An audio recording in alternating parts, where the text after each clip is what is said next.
365 digital ভাৰতীয় জনতা party বিজেপিত পুনৰ বিদ্ৰোহ আৰম্ভ হৈছে বিজেপিৰ ভিতৰত পুনৰ আৰম্ভ হৈছে অসন্তুষ্টি আজি দ্বিতীয় পৰ্যায়ৰ নিৰ্বাচন চলি আছে দ্বিতীয় পৰ্যায়ৰ নিৰ্বাচনৰ ভোট গ্ৰহণ চলি থকাৰ দিনটোতেই বিজেপিৰ আভ্যন্তৰত থকা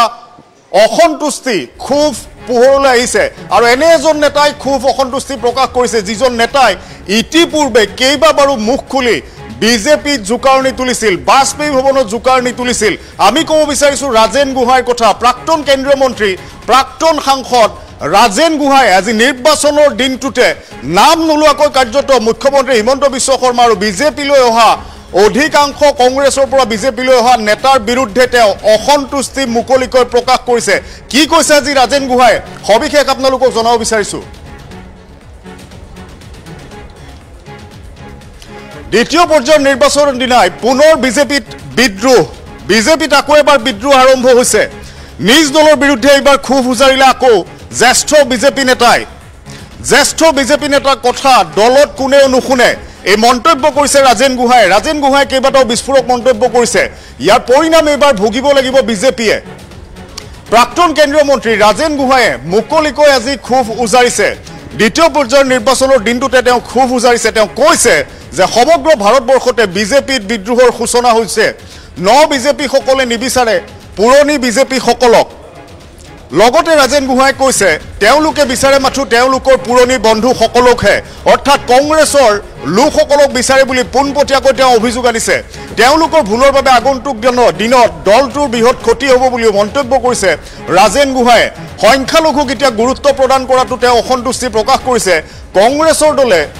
কংগ্ৰেছে যি ধৰণে সংখ্যালঘু প্ৰীতি দেখুৱায় সেই ধৰণে এতিয়া বিজেপিটো সংখ্যালঘু প্ৰীতি দেখুৱাৰ তেওঁ অভিযোগ আনিছে দ্বিতীয় পৰ্যায়ৰ নিৰ্বাচনৰ দিনটোত কাৰ্যত দলৰে প্ৰাৰ্থী সুৰেশ বৰা সন্দৰ্ভতো তেওঁ নাম নোলোৱাকৈ সুৰেশ বৰা সন্দৰ্ভতো তেওঁ বিস্ফোৰক মন্তব্য কৰিলে কাৰণ শেহতীয়াকৈ নিৰ্বাচনৰ এই দ্বিতীয় পৰ্যায়ৰ নিৰ্বাচনৰ প্ৰচাৰত সুৰেশ বৰাক দেখিবলৈ পোৱা গৈছিল সংখ্যালঘু অধ্যুষিত অঞ্চলত নগাঁও লোকসভা সমষ্টিত ব্যাপক ৰূপত প্ৰচাৰ চলাইছিল আৰু সংখ্যালঘুৰ সৈতে উঠা বহা কৰিছিল তেওঁ যিটো বিষয়ক লৈ দলৰ ক্ষতি হ'ব বুলি ৰাজেন গোহাঁয়ে অসন্তুষ্টি প্ৰকাশ কৰিছে ইয়াৰ পূৰ্বে ৰাজেন গোহাঁই মুখ খুলি কেইবাবাৰো বিজেপিত জুকাৰণি তুলিছিল নলবাৰীৰ প্ৰাক্তন বিধায়ক অশোক শৰ্মাই জুকাৰণি তুলিছিল বিধায়ক সিদ্ধাৰ্থ ভট্টাচাৰ্যই মুকলিকৈ খুব অসন্তুষ্টি প্ৰকাশ কৰিছিল আৰু ইমান দিনে নিশ্চুপ হৈ থকা ৰাজেন গোহাঁই আজি দ্বিতীয় পৰ্যায়ৰ নিৰ্বাচনৰ দিনটোত নগাঁৱত আজি ভোটগ্ৰহণ চলি আছে আৰু নগাঁৱৰ এইজন জ্যেষ্ঠ নেতাই আজি মুকলিকৈ খুব অসন্তুষ্টি প্ৰকাশ কৰি কাৰ্যত এই কথা স্পষ্ট কৰি দিছে যে বিজেপিত খুব অসন্তুষ্টি এতিয়াও খাম কটা নাই সাময়িকভাৱেহে যেন খুবৰ অগণি খাম কাটি আছিল কিন্তু আজি তেওঁ খুবৰ বহিঃপ্ৰকাশতে এই কথা স্পষ্ট কৰি দিছে যে কংগ্ৰেছৰ পৰা যিসকল বিজেপিলৈ গৈ বৰ্তমান দলটোৰ নেতৃত্ব সন্মুখৰ পৰা লৈ আছে তেওঁলোকৰ বাবে এতিয়া পুৰণি বিজেপি সকলে পদে পদে প্ৰতি মুহূৰ্তত অপমানিত হ'বলগীয়া হয় অসন্তুষ্ট হ'বলগীয়া হয় ৰাজেন গোহাঁই প্ৰথমে ভাষ্য আপোনালোকক দেখুৱাই ল'ব বিচাৰিম আজিৰ দিনটোত ৰাজেন গোহাঁই কি বিস্ফোৰণ ঘটাইছে নকৈ দলটোত এতিয়া নেতৃত্বৰ গুৰি ধৰোতাসকলৰ বিৰুদ্ধে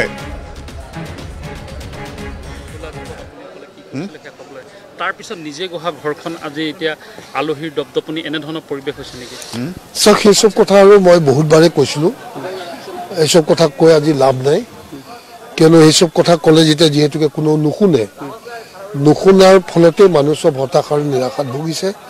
ময়ো ভুগিব লগা হৈছে আৰু অন্যান্য সাধাৰণ কৰ্মীখিনিও ভুগিব লগা হৈছে আৰু হয়তো তাৰ পৰিণাম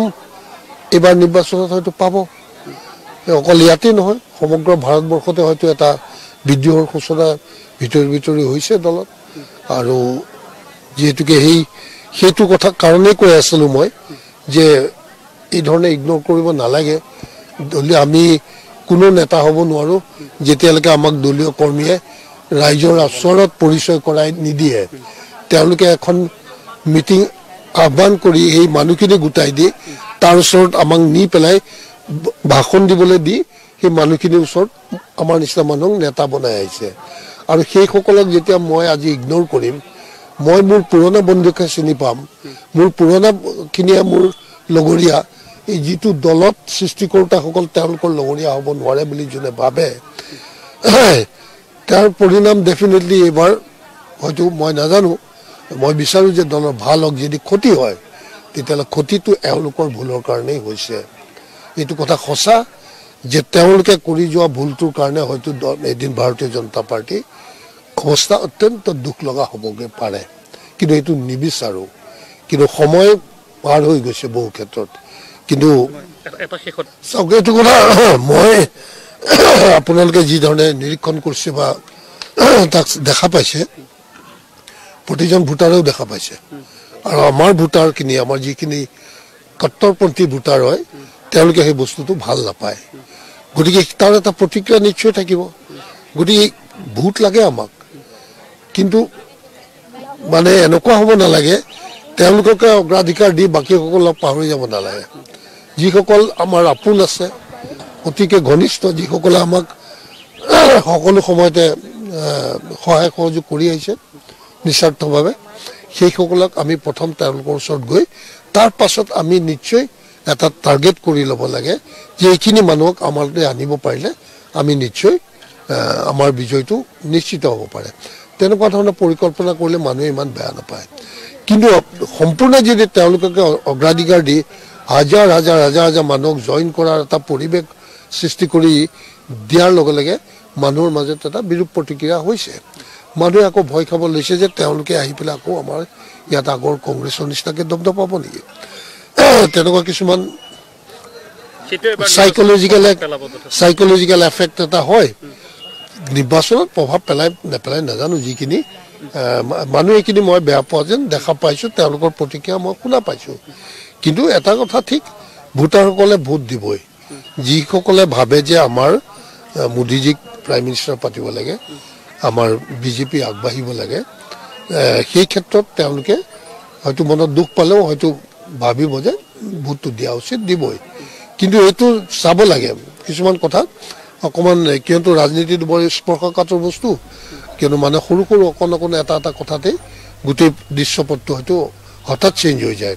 গতিকে এই চব কথা অকণমান চাইছে। আপোনালোকে শুনিলে, তেওঁ স্পষ্টকৈ এইদৰে আজি অসন্তুষ্টি প্ৰকাশ কৰিলে নগাঁৱত ভোটগ্ৰহণ চলি থকাৰ দিনটোতে প্ৰাক্তন মন্ত্ৰী, প্ৰাক্তন কেন্দ্ৰীয় মন্ত্ৰী, প্ৰাক্তন সাংসদ ৰাজেন গোহাঁয়ে কাৰ্যত এই কথা স্পষ্ট কৰি দিছে যে বিজেপিত এতিয়াও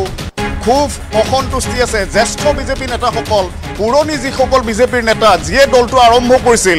দলটো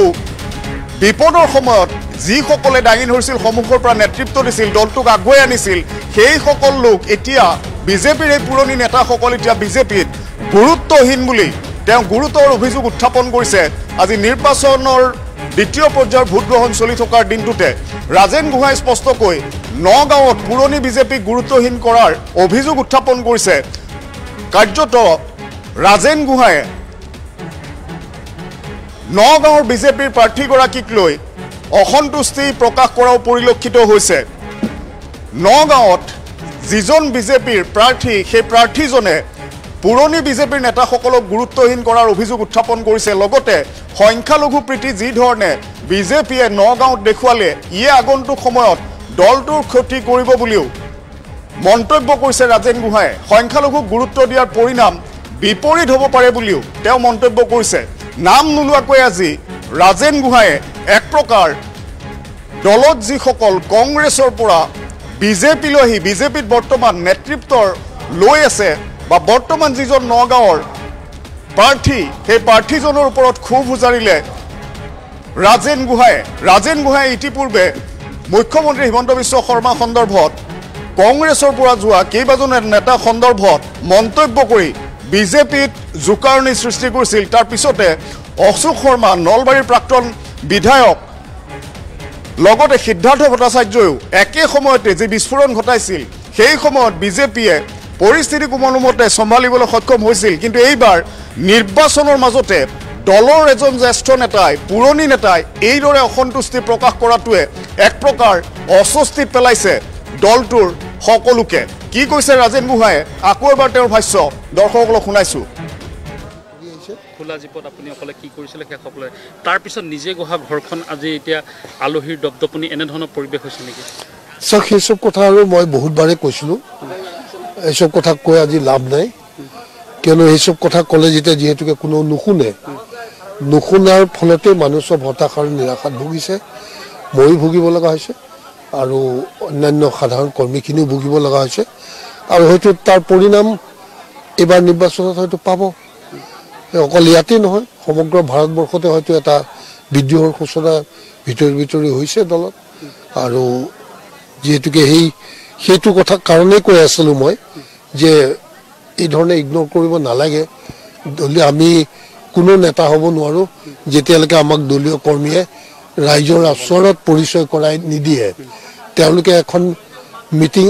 আহ্বান কৰি এই মানুহখিনি গোটাই দি তাৰ ওচৰত আমাক নি পেলাই ভাষণ দিবলৈ দি সেই মানুহখিনিৰ ওচৰত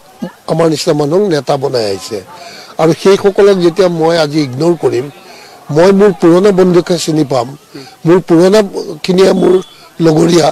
এই যিটো দলত সৃষ্টি কৰোঁতাসকল তেওঁলোকৰ লগৰীয়া হ'ব নোৱাৰে বুলি যোনে ভাবে তাৰ পৰিণাম ডেফিনেটলি এইবাৰ হয়তো মই নাজানো মই বিচাৰোঁ যে দলৰ ভাল হওক যদি ক্ষতি হয় তেতিয়াহ'লে ক্ষতিটো এওঁলোকৰ ভুলৰ কাৰণেই হৈছে এইটো কথা সঁচা যে তেওঁলোকে কৰি যোৱা ভুলটোৰ কাৰণে হয়তো এদিন ভাৰতীয় জনতা পাৰ্টি অৱস্থা অত্যন্ত দুখ লগা হ'বগৈ পাৰে কিন্তু এইটো নিবিচাৰোঁ কিন্তু সময় পাৰ হৈ গৈছে বহু ক্ষেত্ৰত কিন্তু চাওক এইটো কথা মই আপোনালোকে যি ধৰণে নিৰীক্ষণ কৰিছে বা তাক দেখা পাইছে প্ৰতিজন ভোটাৰেও দেখা পাইছে আৰু আমাৰ ভোটাৰখিনি আমাৰ যিখিনি কট্টৰপন্থী ভোটাৰ হয় তেওঁলোকে সেই বস্তুটো ভাল নাপায় গতিকে তাৰ এটা প্ৰতিক্ৰিয়া নিশ্চয় থাকিব গতিকে ভোট লাগে আমাক কিন্তু মানে এনেকুৱা হ'ব নালাগে তেওঁলোককে অগ্ৰাধিকাৰ দি বাকীসকলক পাহৰি যাব নালাগে যিসকল আমাৰ আপোন আছে অতিকে ঘনিষ্ঠ যিসকলে আমাক সকলো সময়তে সহায় সহযোগ কৰি আহিছে নিস্বাৰ্থভাৱে সেইসকলক আমি প্ৰথম তেওঁলোকৰ ওচৰত গৈ তাৰ পাছত আমি নিশ্চয় এটা টাৰ্গেট কৰি ল'ব লাগে যে এইখিনি মানুহক আমালৈ আনিব পাৰিলে আমি নিশ্চয়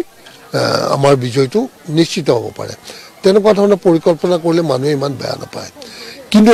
সম্পূৰ্ণ যদি তেওঁলোকে অগ্ৰাধিকাৰ দি হাজাৰ হাজাৰ হাজাৰ হাজাৰ মানুহক জইন কৰাৰ এটা পৰিৱেশ সৃষ্টি কৰি দিয়াৰ লগে লগে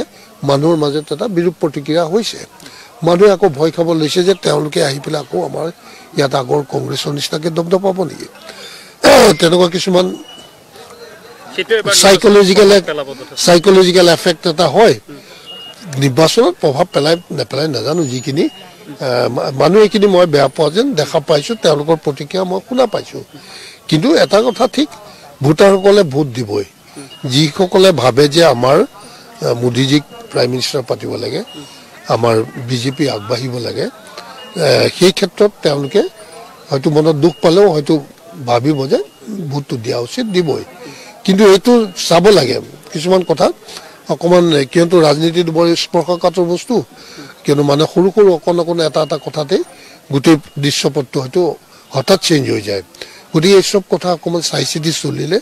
আমাৰ